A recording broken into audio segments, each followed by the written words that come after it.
Empecemos. En el nombre del Padre, del Hijo y del Espíritu Santo. Amén. Señor Jesús, tú has resucitado y creemos en tu resurrección y queremos fortalecer nuestra vida en ti. La única manera de crecer, de avanzar, de fortalecernos es creer en ti, que estás vivo y que estás resucitado y que te quedaste a vivir en nosotros. Te pedimos que, así como abriste la mente de los discípulos en esa tarde de la resurrección, también la abras con nosotros, para que podamos comprender este proceso de resurrección, para que podamos avanzar en este proceso. Abre nuestra mente y nuestro corazón a las Escrituras, para comprender su mensaje y para que también podamos ayudar a muchas personas a que crezcan en la fe en ti. Fortalécenos, Señor, acompáñanos y llénanos de vida, llénanos de esa fuerza de resucitados para llevar tu amor, tu vida a todas partes. Padre nuestro que estás en el cielo, santificado sea tu nombre. Venga a nosotros tu reino. Hágase tu voluntad en la tierra como en el cielo. Danos hoy nuestro pan de cada día. Perdona nuestras ofensas, como también nosotros perdonamos a los que nos ofenden. No nos dejes caer en tentación y líbranos del mal. Amén. En el nombre del Padre, del Hijo y del Espíritu Santo. Amén. Queridos hermanos y hermanas, bienvenidos a esta clase, la número 10 de nuestro curso de Cristología. Ya llevamos 10 clases y llegamos al centro del curso, que es la experiencia de la resurrección. Esa experiencia de la resurrección de la que hablaremos durante 3 clases. Así que será esta clase 10, la 11, la 12, nos vamos a centrar en la resurrección. ¿Por qué tanto? Pues porque si comprendemos la resurrección del Señor, vamos a comprender muchas cosas, empezando por comprender el Nuevo Testamento. Si logramos, bueno, con que logremos comprender los 4 evangelios, ya eso es harto. Pero es el cómo se escribieron, el cómo está detrás, qué es lo que hay detrás. Esta experiencia de la resurrección es bien importante. Quiero decirles que la resurrección es un hecho real, pero no histórico. Es un hecho real, pero no se ajusta a nuestro parámetro de historia en las coordenadas tiempo y espacio. No se meten en esas coordenadas de tiempo y espacio como nosotros las solemos meter. ¿Ya? Es eso, pero es mucho más que eso. Va más allá del tiempo y del espacio. Va más allá aún de nuestra corporeidad. Así que tendremos que trabajar los temas con un hilo y vamos a ir hilando poquito a poquito. Vamos a ir hilando poquito a poquito. Les repito algo que he señalado desde el comienzo. Los evangelios son muy posteriores a la muerte de Jesús. Son muy posteriores, eso no se les olvide. Y no son biografía de Jesús. Y como señalamos en la clase anterior, la narración de la muerte de Jesús no es una narración periodística. No es que los evangelistas estuvieran escribiendo cada uno a su manera y desde su punto de vista la muerte de Jesús. No es una crónica periodística. Son experiencias de fe en la resurrección. Escúcheme bien, aún los relatos de la pasión de Jesús son experiencias de fe en la resurrección.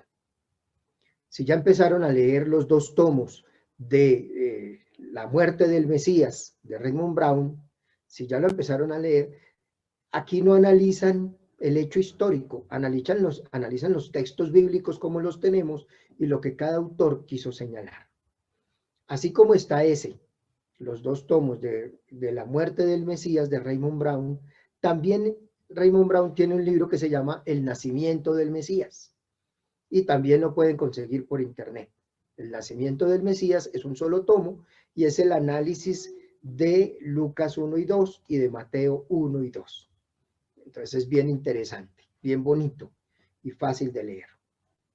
Entonces nos metemos hoy en este tema y voy a compartirles las diapositivas para que ustedes puedan ver allí un poco lo que les quiero señalar.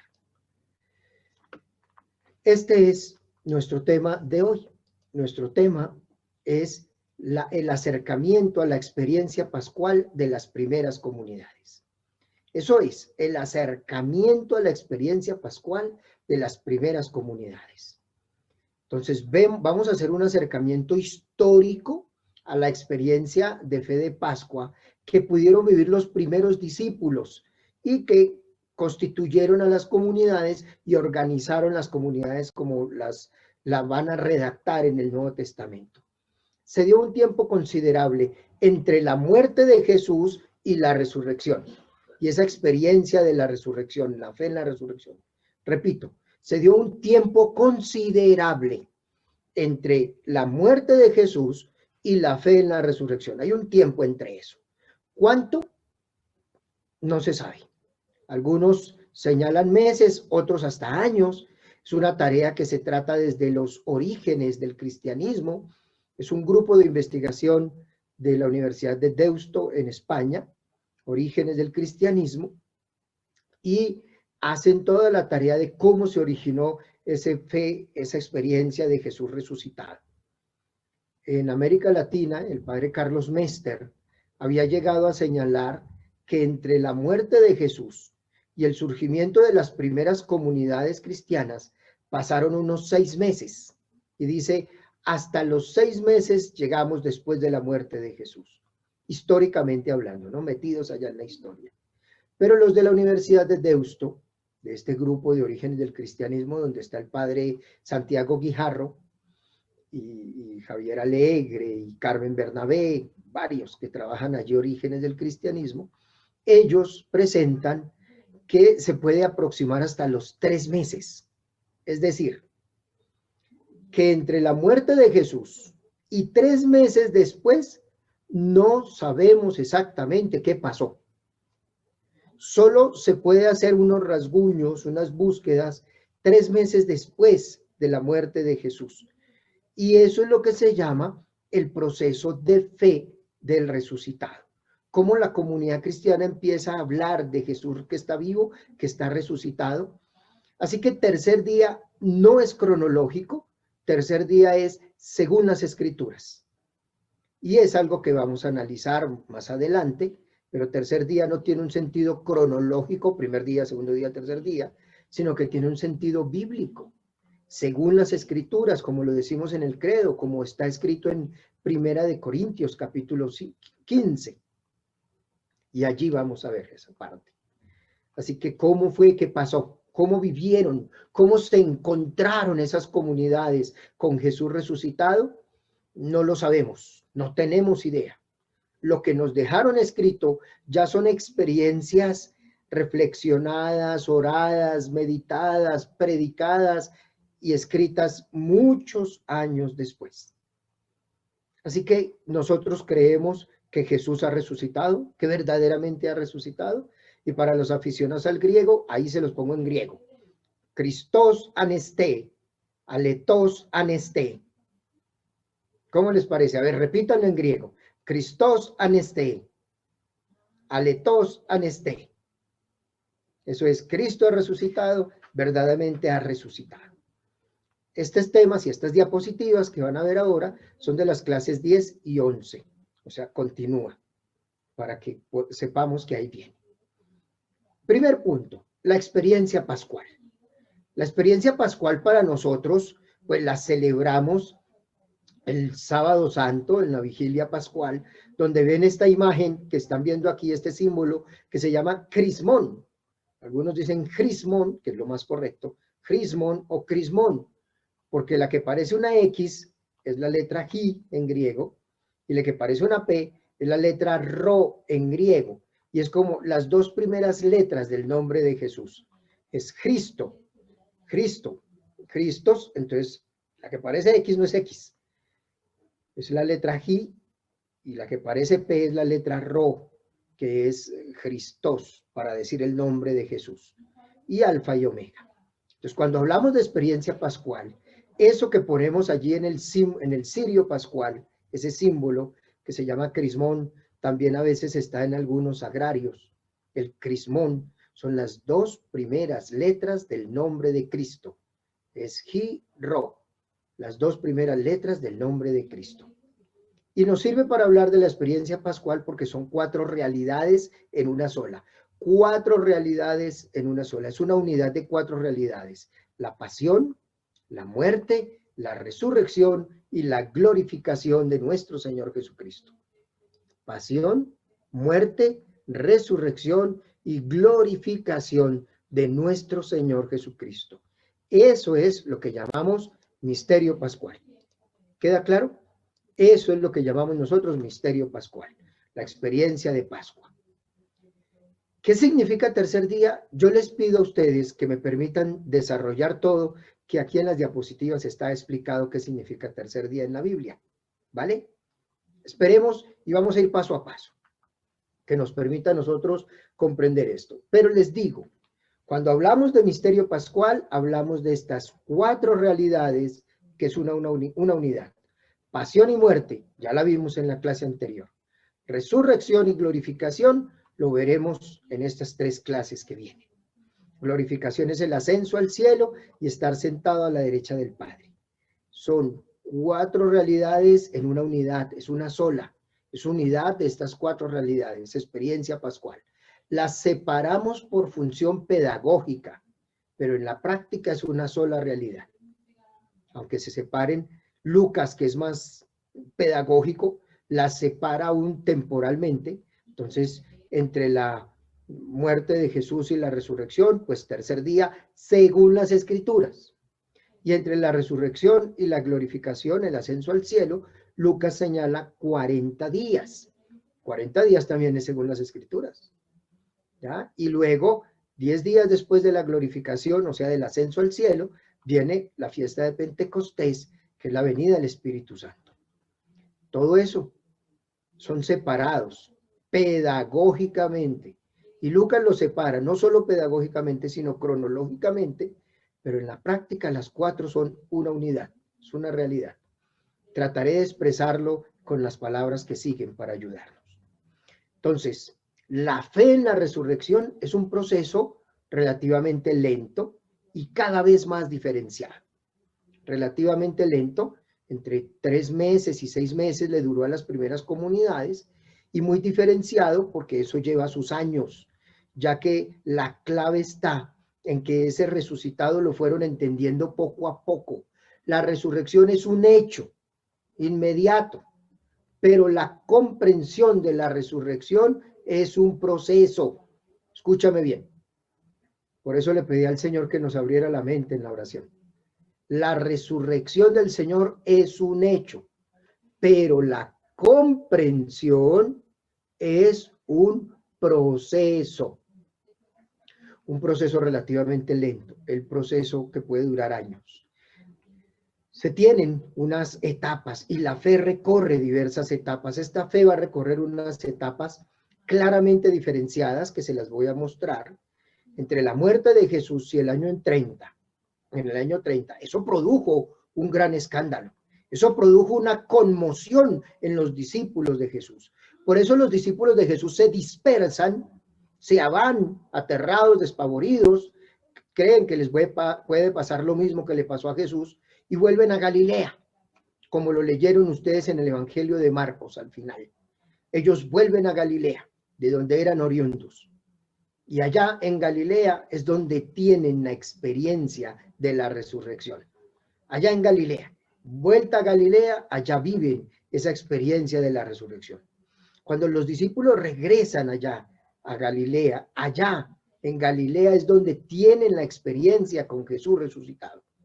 Pero vuelven a Jerusalén como recorriendo los pasos, pero ya van tocados por el resucitado y por eso ven todo de manera distinta. Recuerdan todo, revisan todo, pero su mirada ya no es mirada de la tragedia de la cruz, sino de la respuesta de la resurrección. Tienen una mirada distinta, porque es la mirada de la conversión. Al regresar a Jerusalén, seguramente comandados por Pedro, ya tienen unas experiencias profundas con Cristo, porque ya van comprendiendo que esa muerte de Jesús es vista no desde la muerte, sino desde la resurrección. Hay una mirada nueva desde la resurrección. Y Jesús, entonces, empiezan a entenderlo como un modelo de la resurrección de todos los hombres. Les recomiendo la lectura de 1 Corintios 15, 35 al 44. Es muy sencilla, ese pedazo es sencillo, hay otros que no lo son, pero ese es sencillo, para mostrarnos a nosotros cómo la resurrección de Jesús ya se vuelve el paradigma de todas las resurrecciones de los seres humanos. Para nosotros, si queremos comprender la resurrección nuestra, la resurrección de nuestros seres queridos que han partido, que han muerto, la vemos desde la resurrección y la entendemos aquí desde Jesús resucitado. 1 Corintios 15, 35 al 44. Se los dejo de lectura para que un día lo podamos comentar un poquito más. Así que los primeros discípulos viven una conversión y la primera parte de donde los lleva Jesús resucitado es a formar comunidad, una comunidad en torno, no a la cruz, sino en torno a Jesucristo vivo, resucitado. Sí se ve la cruz, pero a la luz de la resurrección. Sí se predica la cruz, pero a la luz de la resurrección. Lo que le da sentido a la muerte de Jesús es que no se quedó muerto, sino que resucitó. Y eso va a formar la comunidad. Por eso, todas las narraciones que hay sobre la resurrección de Jesús apuntan a la comunidad. Es un primer elemento que les muestro. Todos los relatos, sean Marcos, Mateo, Lucas, Juan, Pablo, todos conducen a vivir en comunidad. Por eso los discípulos de Maús terminan volviendo a la comunidad, porque la clave es la comunidad de personas que han experimentado a Jesús resucitado. Y es en comunidad donde se va comprendiendo el sentido de la muerte y resurrección de Jesús. Es allí en comunidad donde se va comprendiendo ese sentido de la muerte y resurrección de Jesús. Así que vamos a avanzar en 3 procesos. ¿Cómo vamos a caminar con las comunidades cristianas? Con esa primera comunidad cristiana vamos a caminar con ella para descubrir los 3 procesos, 3 momentos consecutivos en que fueron descubriendo el sentido de la muerte y resurrección de Jesús. ¿Queda claro? Resurrección de Jesús es un hecho. ¿Cómo lo descubrieron? No sabemos exactamente cómo fue.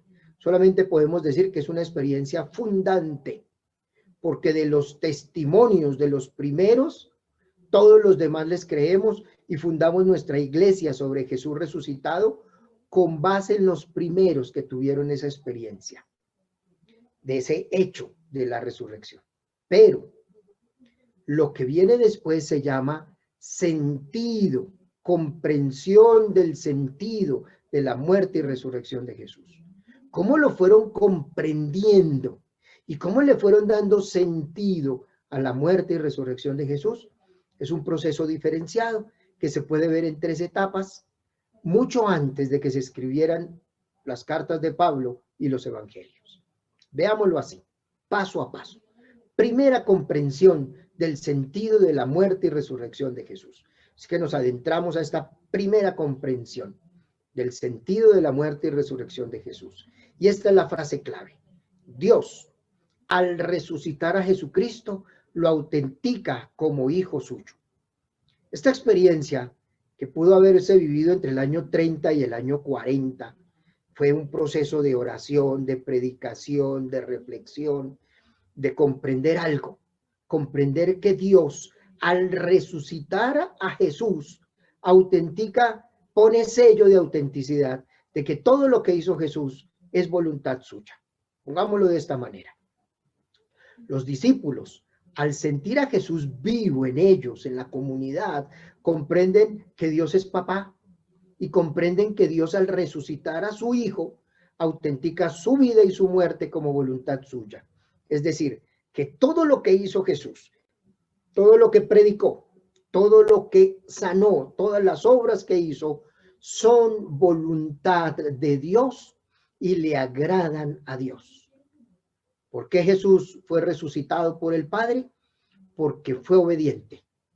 Entonces, por eso no va a conocer la corrupción total, ¿sí? Muerte, vamos a ubicar muerte en el sentido bíblico, es estar lejos de Dios, ¿ya? Ahorita volvemos a este primer sentido, pero creo que aquí es justo que nos ubiquemos aquí. Muerte, en el primer sentido, muerte es estar lejos de Dios. ¿Por qué? Por la cosmovisión judía. La cosmovisión judía es la manera como ven el cosmos, ¿no? Arriba está el cielo, donde está Dios. Hay un plano intermedio, que es la tierra, donde está el ser humano y los seres vivos. Y en la parte inferior está el Sheol, o el Hades, el lugar de los muertos. Eso significa Sheol o Hades, el lugar de los muertos. Entonces, el Sheol está lejos del cielo, en esa cosmovisión. El Sheol está lejos del cielo. Entonces, la muerte es estar lejos de Dios, eternamente lejos de Dios. Entonces, los que morían, según su experiencia de lo que creían los judíos, el que estaba muerto, pues conocía la corrupción, porque era que se le acababa la vida, se acababa todo, se le acababa todas las experiencias, todo terminaba. Amén. Entonces, cuando decimos que Jesús no la corrupción, es porque resucitó, no estuvo lejos de Dios eternamente, no va a estar lejos de Dios eternamente, sino que va a resucitar y va a estar cerca de Dios. Y lo primero que descubren los discípulos, como lo va a mostrar el Evangelio de Marcos, lo primero que descubren los discípulos es: Jesús es hijo de Dios, caminó con nosotros, vivió con nosotros, sufrió con nosotros, comió con nosotros, murió en la cruz, murió en la cruz, matamos a Dios, pero resucitó, por tanto es hijo de Dios. Yo sé, y viendo sus caras, ni se emocionan siquiera, ni se emocionan. Para nosotros ya, ¿qué tiene de novedoso Jesús es hijo de Dios? Nada. Porque como lo leemos en los evangelios, ya elaborados, muchos años después, uno dice, pues es que ya estaba ahí, ya lo sabía, ya Jesús lo sabía, ya estaba. No, eso es una respuesta no tan válida, les digo. Yo tuve que aprenderlo con mis estudiantes de segundo de bachillerato, de secundaria, cuando les pongo a hacer un taller de los textos bíblicos que están en el material y que ellos analicen los textos, y cuando empiezan a descubrir, a sacar las conclusiones, todos emocionados se acercan a mí y me dicen, profe, ¿entonces Jesús es hijo de Dios? Y yo les digo, sí, claro que sí. Y se emocionaron, sí ven, Jesús es hijo de Dios. Y se fueron por los otros grupos a anunciarles. Yo miraba ahí la evangelización, anunciarles su descubrimiento, que descubrieron, Jesús es hijo de Dios. Eso para ellos era novedad, para nosotros ya ni novedades. Ya no hay emoción a descubrir que Dios se encarnó. Escúcheme bien, lo que le va a dar sentido a la encarnación de Jesús es la resurrección.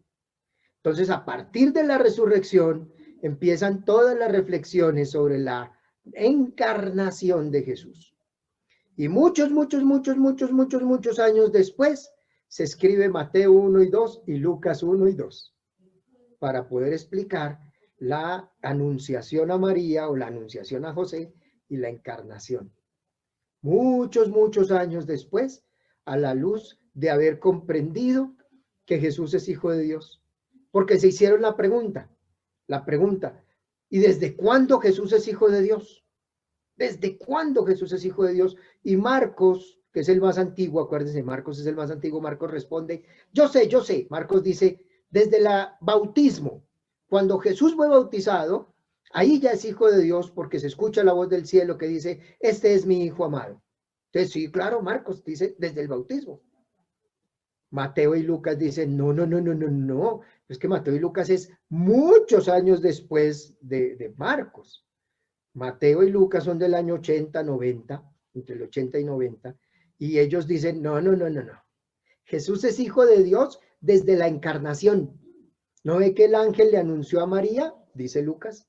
¿No ve que el ángel le anunció a José? Dice Mateo. Entonces ellos dicen, no, Jesús es hijo de Dios desde el que se encarnó en las entrañas de María.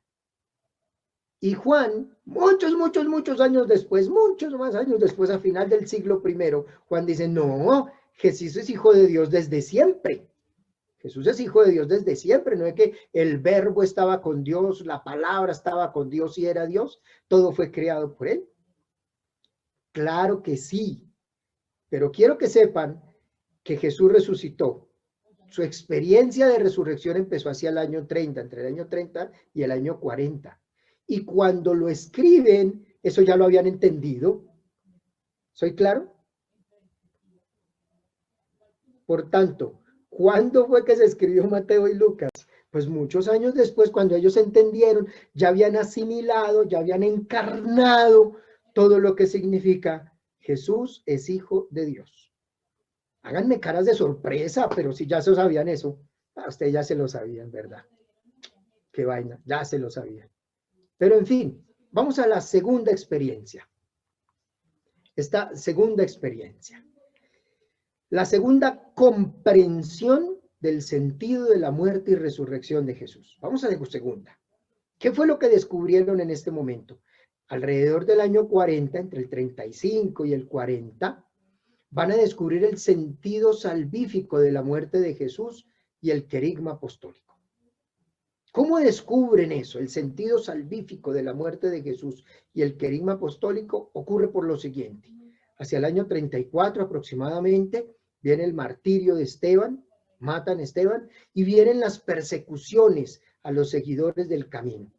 Entonces ahí viene una identificación con Cristo perseguido y crucificado.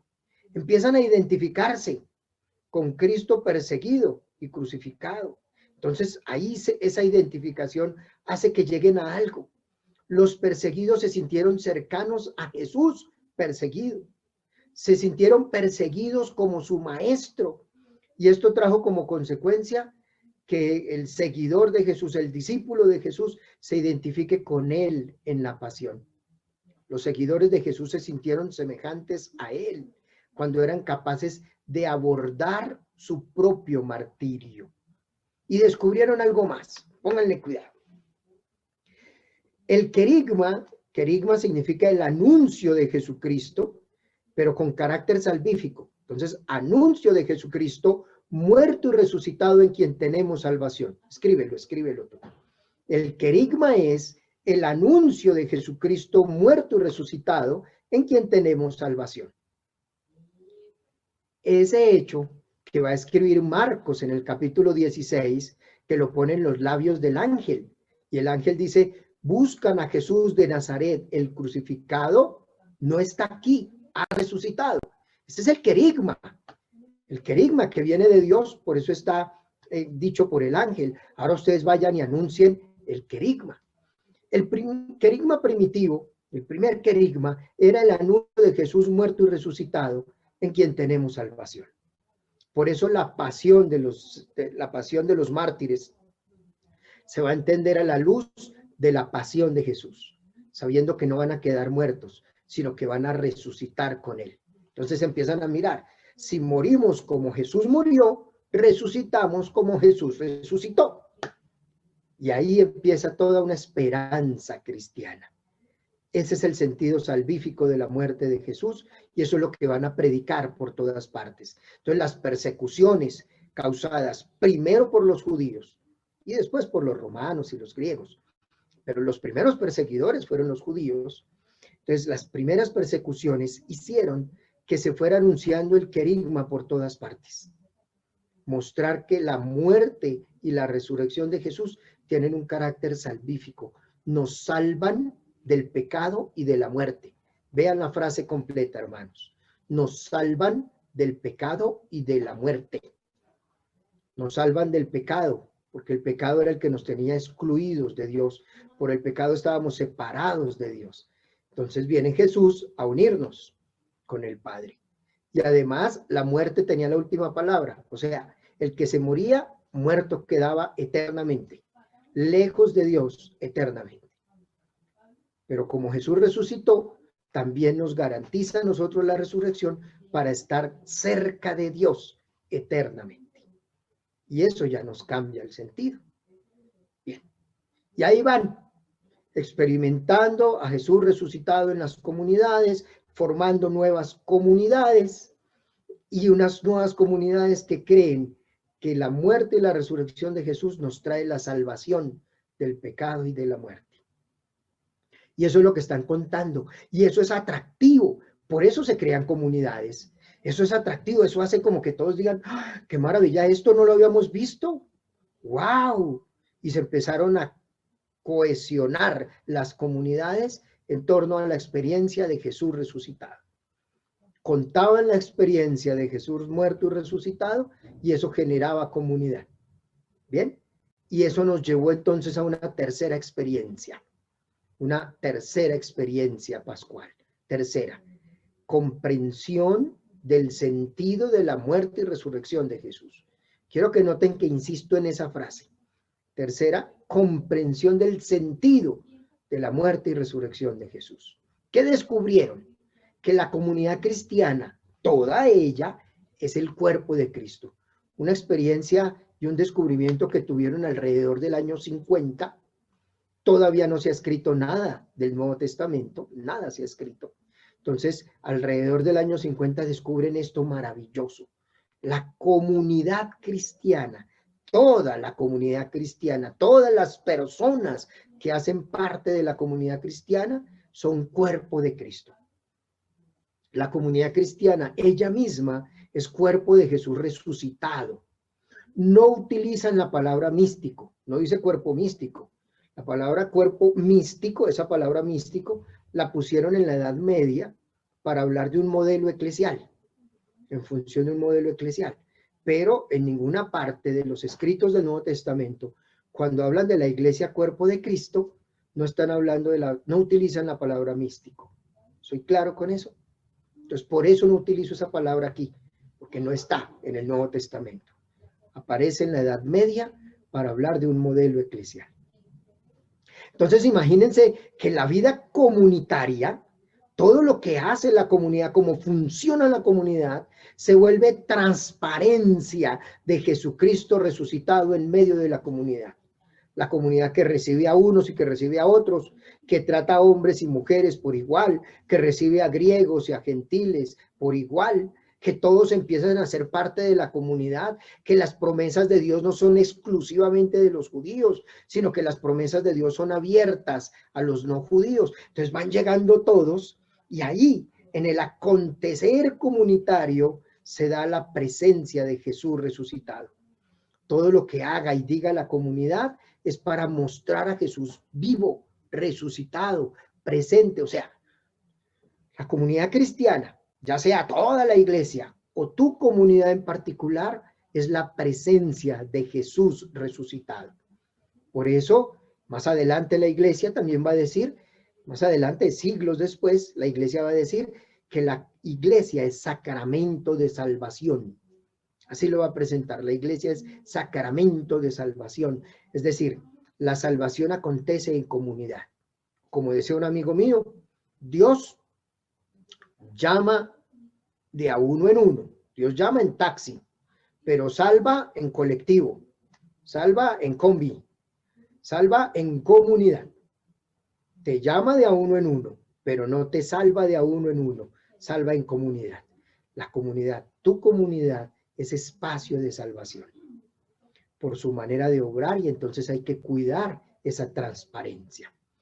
Así que las comunidades cristianas lograron toda esta travesía, toda esta experiencia. La comunidad cristiana va asumiendo todos estos elementos hasta el año 50 y no se ha escrito nada. Es a partir después de los escritos y lo primero que se escribe es Primera de Tesalonicenses.